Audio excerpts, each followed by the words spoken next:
This was the coolest part of the whole game. Goosebumps. This intro is absolutely fantastic. Not since Alien Isolation have I been able to revisit a set I recognize from the movies. Before that, it was GoldenEye. Video game adaptations of movies are almost as bad as movie adaptations of video games. But this intro section hits it out of the park. If the whole game was this, recreating the movie scene by scene, this would be a 10 out of 10 game and an instant classic. Welcome back, Shark Kings. Today we're going to do something weird. We're going to talk about a new game that's not on PS Plus. It just came out and it's not an indie game. So why are we even talking about it? Well, because it is an indie game. It's Indiana Jones and the Great Circle. But this isn't going to be a typical review where we just talk about specs and pixel peeping. This channel is all about not having enough time to game as we get older. So we're asking the important question: does this game waste my time? Just like every other AAA game out there. We're gonna go over what's good and what's annoying about this game. And we'll do it all by comparing it to other games that did it before. Although this game just dropped on the PS5, it's been on Xbox since December, and it got high praise. But does it deserve that high rating? On Xbox, they don't have too many exclusive cinematic action-adventure game like this, but over here, we're in uncharted territory. Pun intended. This is the land of Nathan Drake and Lara Croft, so we're not as easily impressed. So you better bring your A game, AAA game. We've been dying for a new Uncharted game, so will this scratch the itch? Or will it be another beloved IP that gets dragged by a studio that doesn't know what to do with it? I've always wanted to say this, so before we continue, let me be transparent. I received a review key for this game so I can get an early head start on capturing footage for you guys. I am under zero obligation to say nice things because they're not paying me to. They just said, play it and see what you think. So cool! It's my first free game. Am I an official gamer YouTuber now that companies are sending me stuff? I was honestly kind of surprised that Bethesda, a AAA studio, bothered to send me a copy. Not only am I a small channel, but I try to focus on short games and I talk smack about AAA games all the time, so this should be fun. The only long game I've done a full video on was Death Stranding, and that was supposed to be an April Fool's joke. Anyway, that's enough yapping. Let's get to the fun stuff. This should really be in the middle of the review, but I wanted to start the video with a fun tone. It's something so silly, but it won me over right away when I saw it. Let's jump into it. Okay, imagine this. You're playing Tomb Raider or Uncharted or even Skyrim, and you unlock this heavy door with a magical key to get deeper into the dungeon. No one's been here for hundreds of years. You open the dusty door, push away the cobwebs, and inside you find candles.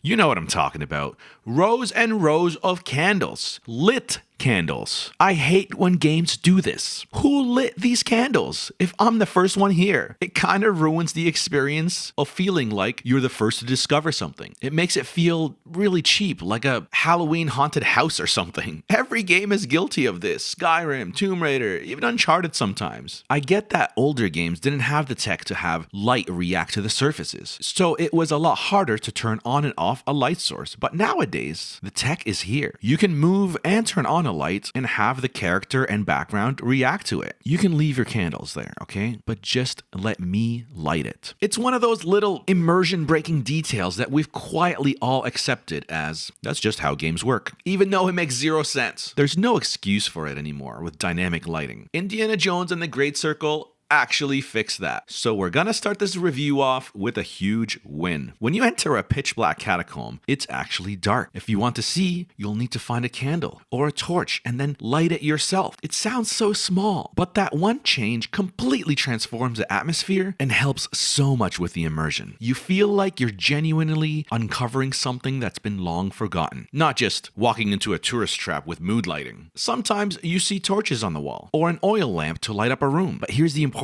part. They are not lit. There's no fire. You have to light them yourself. I think that's one of the things that made Minecraft so memorable. When you saw torches all along the wall, it meant you've been here before. It's a rare moment where this game one-ups its legendary peers by remembering something they all forgot. Candles only last for a few hours. That's the kind of silly, immersive touch I wish more games would learn from. Next, let's illuminate the dark truths of this game. The file size. Indiana Jones is 120 gigabytes. We'll try to keep the technicals to a minimum and talk mainly about the gameplay, but we really need to talk about the file size. This is a graphically impressive game, and as expected, that means it's a huge game. And the worst part is, if you bought the physical version, there's only about 22 gigs on that disc. So you'll still need to download a whole 100 gigabytes to your system. Just something to consider if you're bandwidth conscious. If you buy it today and your internet is slow,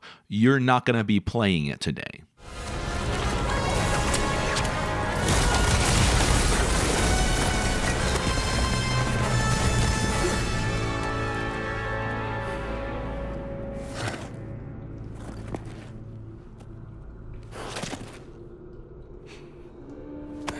Action and identity. Okay, let's finally talk about the comparison. This game is new to PlayStation, so how does it compare with Uncharted? This is the question on every Sony fanboy's mind. Now, I realize comparing any game to landmarks like Uncharted or Tomb Raider sets a really high bar. It's an unfair fight. But when you're Indiana Jones, the inspiration for these franchises, the comparison is inevitable. On one side, we've got Nate's Gears-inspired cover system. That's amazing for shooting behind cover and taking down an entire army. World-class acrobatic set pieces, like the best in gaming. And just the general feeling that you're a charming superhero with a pistol. And then we got, before that, Tomb Raider, which Uncharted was inspired by, where you're pretty much Arnie from Predator. You're hiding in the trees and bushes and taking out enemies one by one with your bow, and rarely getting into fistfights as you try to survive and adapt. Again, huge epic set pieces with a great story. Some would argue the OG of these types of games. The gunplay isn't as strong, but the bow play and stories are just as great. But wait, is she the OG? Because what's Lara Croft based on? An upper class archaeologist obsessed with stealing ancient treasures from brown countries to display in Croft Manor. That's right, Lara herself was based on Indy, an upper middle class professor who steals artifacts from brown countries, but at least he donates it to a museum so everyone can appreciate it, instead of hoarding it in her manor like some sort of dragon. So the question is, where does Indiana Jones and the Great Circle fit in? Which game is it more similar to? Let's break this into subsections. Have an arrest! Combat. Combat here isn't about mowing down waves of enemies.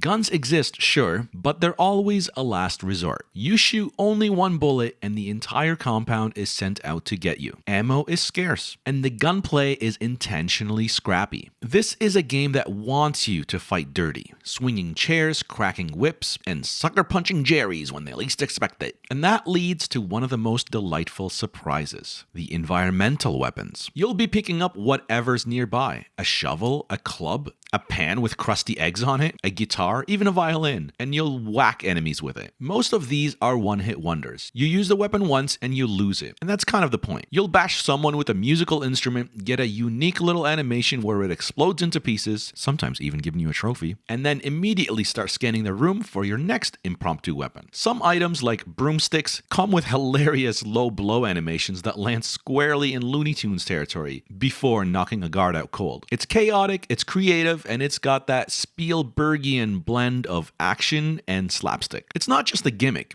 It reinforces that Indy is all about resourcefulness. And yes, the whip gets its moment in the sun too. In combat, the whip can disarm enemies, yanking a gun out of their hand and forcing them into a fistfight. You can even use it to pull them towards you like Scorpion. I swear I heard Indy even quip, "Get over here," this one time.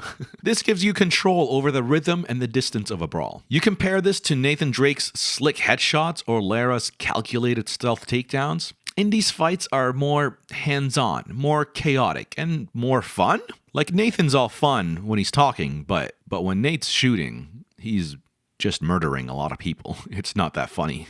And this tracks with Indiana's character. He's not a soldier. He's just a professor who finds himself in over his head all the time and deals with it. The game captures that spirit perfectly. Stealth and clever traversal are encouraged. You'll be sneaking through shadows, luring guards away with distractions, or quietly taking someone out with a well-timed knockout blow. You compare that to Lara or Nate, who practically specialize in cinematic warfare, their games are more about control, being the apex predator in exotic location that they've never seen before. Indy's game, on the other hand, it's about surviving the chaos, not controlling it. And in that way, it feels a little bit more grounded, even if it's still packed with huge set pieces, puzzles, and ancient secrets. He's not a trained killer after all. He's just a professor trying to stay alive with whatever he can grab. And in the best moments, this game lets you feel that vulnerability. Alright, let's talk about the number one time waster in video games. Open world. Now, out of the three, I much prefer Uncharted because aside from that weird open world level in the beginning of The Lost Legacy, there's barely any backtracking.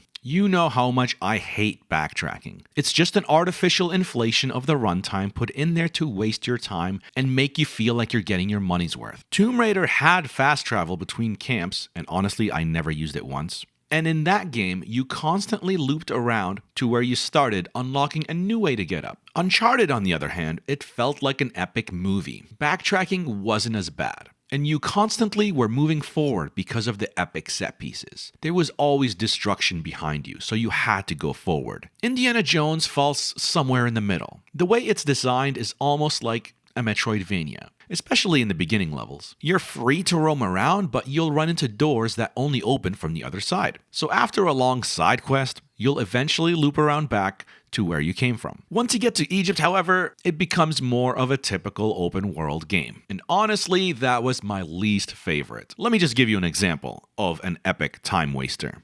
It's not really a spoiler because it's side content that didn't affect the main story, but let's get with it. So you find yourself breaking into an excavation site near the Sphinx. You bypass some soldiers and use your whip to shimmy down into the hole as you explore. And after all that traversal, guess who's waiting for you? Gina. Oh right, we haven't talked about her yet. Just you wait. So you walk forward a room or two and now face a door that needs a special key. Gina says, "It's in the soldier compound." Oh my god. So you shimmy back up the hole, walk for 15 minutes to the compound, steal the key, and go back down the hole. Now we can open the door. Let's move on. So you open the door with a special key, but now it's too dark to see. Guess what? You're probably going to need a lighter. You need to get one from the market. Oh my god. So you climb back up the hole again, backtrack all the way down to the market for another 15-20 minutes, find a merchant at the market who will sell you a lighter, and backtrack all the way back to the hole again. And now you can finally freely explore. Keep in mind, this is a side mission. You get the lighter, which is, by the way, essential, through a side mission. What was the point of all that? You just wasted 30 to 40 minutes of extra time on a side mission solely because it was an open world game. That could have been so straightforward in a more linear game. I would have even accepted gathering the items before you go down there. I would have even preferred Gina telling me, "You're gonna need a lighter and a key before we infiltrate the camp." Because apparently she knew how to sneak past the guards better than me. This is why I hate open world games. They just artificially waste your time for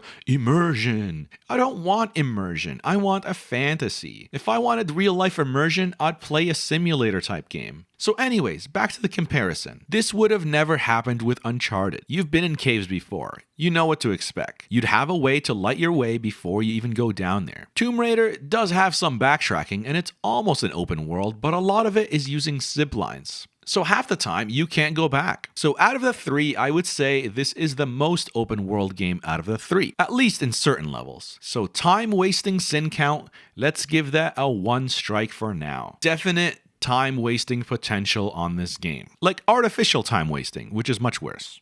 First person or third person? Alright, let's talk about the elephant in the tomb. This game is first person. And that's a big shift if you're coming in hot off Tomb Raider or Uncharted. Those games are basically the blueprint for modern action adventure. And most players expected Indy to slot right in as those games paved the way. And I was with you all until recently. This game should have been third person. But here's the thing. I had a moment that completely changed how I saw this game, and it happened only because of that first-person perspective. So picture this. I, Indiana Jones, was in an ancient catacomb somewhere, dimly lit and foggy. Instead of cautiously walking like an explorer should, I was treating it like a typical video game. I was spinning around and bunny hopping, no patience at all. Then I saw a wooden beam above me with a prompt to press R1, which is use the whip. I stopped, curiously looked up, and then I looked down and immediately froze. There was a giant pitfall below me, a huge drop that definitely would have killed me, but I didn't even notice it because I was too busy looking around. When I looked down, I was literally hovering off the edge of a giant pit. I had nearly fell down the death trap, and I didn't even realize it because the fog and the perspective completely concealed the danger. This never would have happened in third person. If this was a third-person game, I would have seen that my character was too close to the edge, because I'm constantly moving the camera around and looking around every corner before my character can. But in first person, there is no third-person safety net with camera tricks. I was basically floating in the air just past the edge, like a classic gaming glitch, or some kind of coyote time effect. The environmental fog was so well done. It actually hid the drop. It made me feel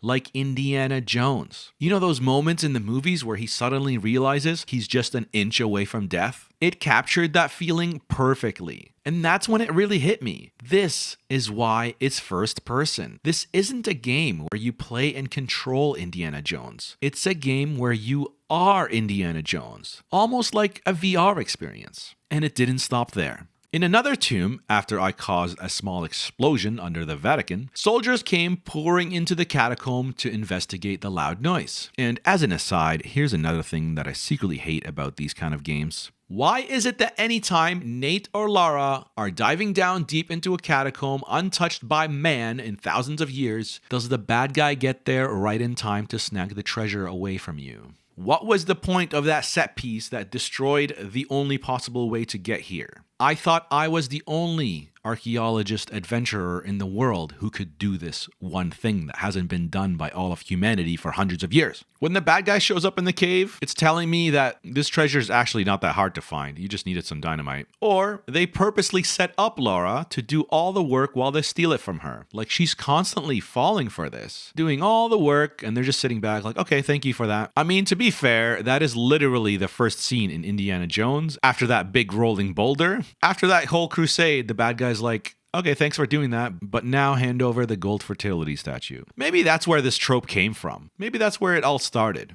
Anyways, back to the game. So I'm down in the tomb, lots of guards. I had to sneak around them and try to get back to the surface. Now, in a Tomb Raider game, this would be where I whip out my bow and start quietly picking off guards one by one. In Uncharted, Nathan Drake would have cracked the joke, rolled into cover, and just started blasting. Just headshots galore. But here, I had my whip and maybe a one-use bottle I found on the floor. If I fought anyone, they'd call for backup. And suddenly, I'd be the only guy in a dark tunnel trying to punch my way through a fully armed patrol. That's when I realized this isn't Uncharted with a whip.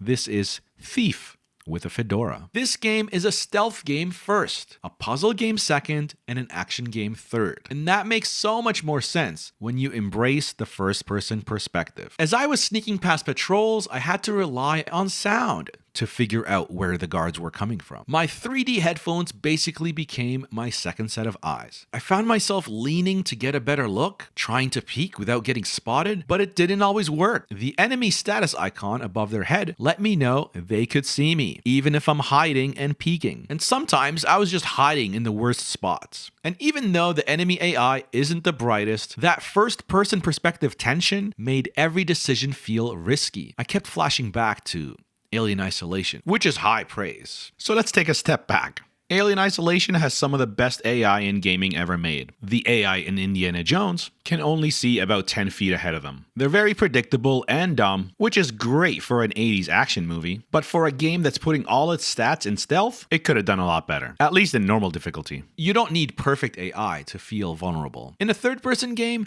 I could have studied their movement pattern from safety, watched them while they can't watch me. But in first person, I had to risk peeking. My head could be seen. So that feeling of knowing I had to make a break for it and not knowing if it was too soon or too late was so much more intense in first person. But to be fair, sometimes the game does switch to third person. Every time you load back into the game from the main menu, it shows Indy exactly where you left him. In third person, the camera slowly pushes in behind him and then seamlessly pulls into first person as you resume. It's quite slick. Also, you see third person when you're doing some tricky platforming or climbing, balancing on ledges, squeezing through tight caverns, or when you use your whip to grapple grapple up to higher ledges, the camera pulls back to give you a better view of your footing. These are the rare moments in the game where you get to see what a third-person indie game could have looked like. And honestly, it looks pretty great. Not gonna lie, the graphics are really impressive. Textures are sharp and even the faces avoid that uncanny valley effect most games struggle with. You can even change your outfit mid-game. The classic hat and leather jacket, or something more incognito like a priest or worker outfit to blend in. But because of the first-person perspective, you almost forget you're wearing it. You only ever see your hands, the cuffs of your sleeves. Sure, you can look down to remind yourself what you're wearing, but it's kind of a crime that we don't get to see all of our costumes more. So yeah, the first person might have thrown some people off at first, but the more you play it, the more it starts to make sense. It's not about playing Indy, it's about feeling like you are Indy. And you don't get that from just watching him on screen. From the White Dragon. Hey, Stramble! Jesus!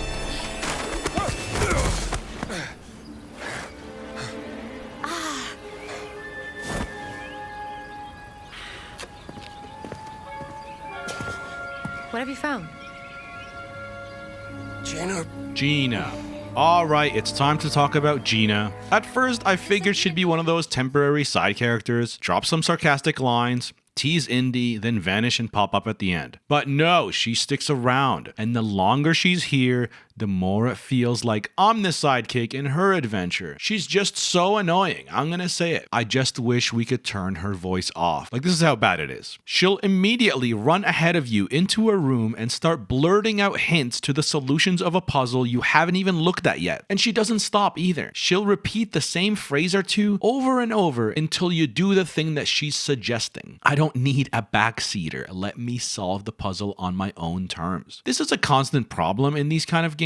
If you look lost or are not doing the thing you're supposed to be doing, how long should an NPC wait before giving you a free clue? The answer? Forever. They should never give you a clue unless you ask them. Period. They already do this brilliantly with the camera feature. Anytime you want an extra clue, you just take your camera out, take a picture, and Indy will say a clue out loud. So what's the point of Gina's clues? She's like a mix of Navi from Ocarina of Time with her constant listen, hey, listen, and Natalia from GoldenEye, just following you around dead weight and being a nuisance. I wish there was an in-game option to reduce hints. I really thought there were, because this is one of the only games I've seen where it had a separate difficulty for just the puzzles. And I set it on high. So why is she solving the puzzle before me? And why is she giving me hints before I even know there is a puzzle in the first place?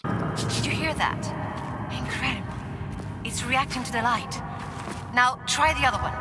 We should try bouncing the light on those mirrors at the other end. Anytime I stop to explore, or read a note, or poke around for collectibles, or just enjoy the atmosphere, she's right there chirping in my ear with a clue. She's an interesting character, don't get me wrong, but she's got way too much main character energy. So that's definitely a minus point, just for how annoying Gina is. And before I move on from Gina, let's talk about a game-breaking glitch that I encountered that was directly because of Gina.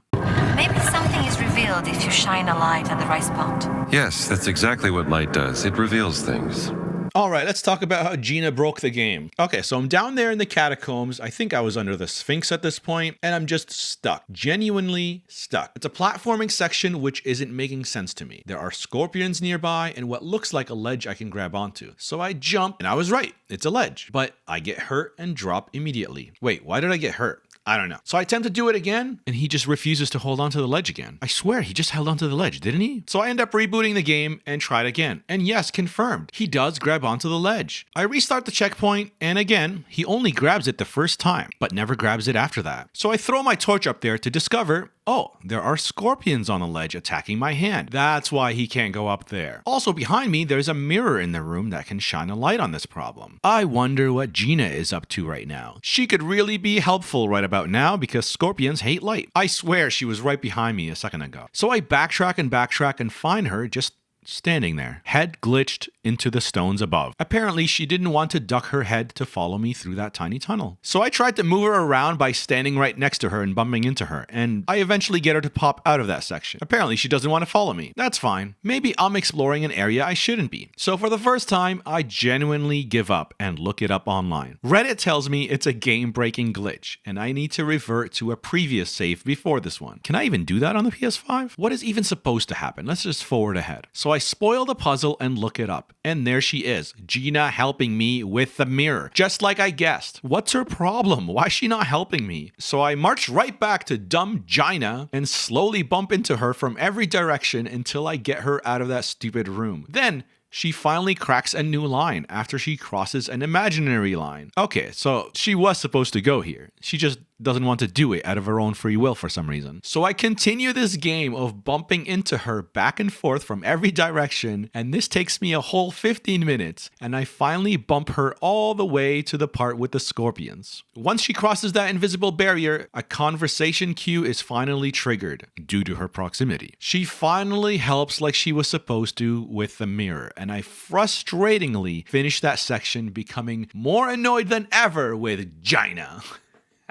Technical assessment.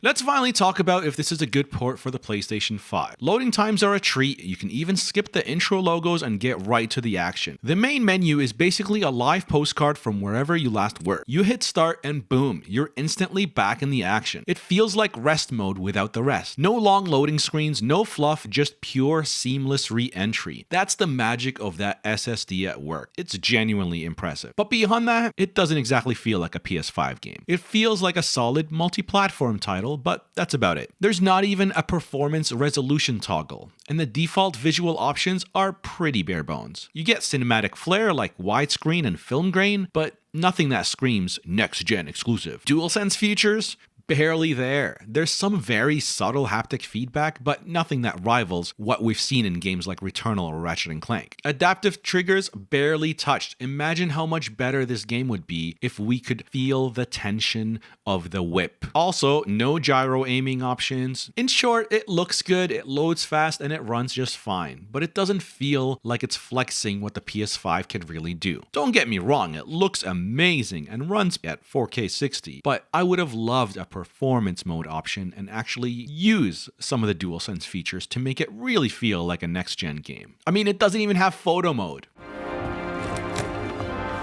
I'll need my classes covered, of course. Indiana. Dawson seems the likely choice. Maybe Kittredge? Oh, look. Someone's left you a gift. Troy Baker. Finally, let's end the video with a high note. This should have been the first thing to talk about, but let's just take a moment to talk about one of the absolute highlights of this game, the performance of Indiana Jones himself, Troy Baker. He doesn't just do a good job here, he becomes Indiana Jones. We love Troy Baker in PlayStation Land. He gave the performance of a lifetime in The Last of Us. And that performance, arguably, single-handedly changed the landscape of how good video game voice and face acting can be. His performance is arguably better than the live-action remake where a well-known beloved actor, Pedro Pascal, took a shot at becoming Joel. Troy Baker really set the bar high with emotional characters and acting in video games, so it's no surprise that he nailed it here. The voice, the attitude, the cadence of his speech, even the way he delivers those dry one-liners, it's all dialed in perfectly. It doesn't just sound like he's doing a Harrison Ford impression, it sounds like he's been playing this role for years. There were times during the cutscenes where I genuinely forgot I wasn't watching a movie. The facial animations are top tier. You can see the little twitches of discomfort, the flash of wit in the smirk, the exhaustion in his eye when things go sideways. And things always go sideways for Indy. The character just feels so lived in and familiar, which is saying a lot for a franchise that's gone this long without a true video game adaptation like this, especially nothing as good as this. I did it. I've had the steak. Marvelous. Troy really carries the scene with the kind of gravitas you'd expect from a decades-long cinematic icon. The supporting cast, pretty solid. Some decent funny banter here and there. But let's be honest, every time Indy speaks, he steals the show. So good job, Troy Baker. So overall, for a AAA open-world action-adventure stealth game, this gets a 9 out of 10 for the average gamer. But for me, because of the needlessly open-world areas, the backtracking, the really dumb AI, and how annoying Gina's puzzle hints and constant chirping were, I'd lower it to an 8 out of 10. But as a short game enjoyer, I'd lower it even further to a 7.5. Buy this and play this if you have the time to get lost in it, because there's a lot to offer in here. And if you're watching this in the future, in 2027, congratulations. It finally came to PS Plus, which now only costs $300 a year. I hope you enjoyed this rare review of a brand new game on this channel. The whole reason I have PS Plus in the first place is because I just don't buy games anymore. So thanks CD Keys for the free copy. It was quite a treat playing a game before it even came out. But as much as I like this game, it is just way too long for me. But if you got the time and you like open world games, this game is gonna be so good for you. You're totally gonna get your money's worth because the side missions are as good as the main missions. Anyways, that's it for now. I hope you enjoyed this very long review. If you're interested in buying this, if you want to get yourself a discounted version from CD Keys, I'll leave some links in the description for you to check out. That's it for now. So until next time, be a friend and I'll see you again.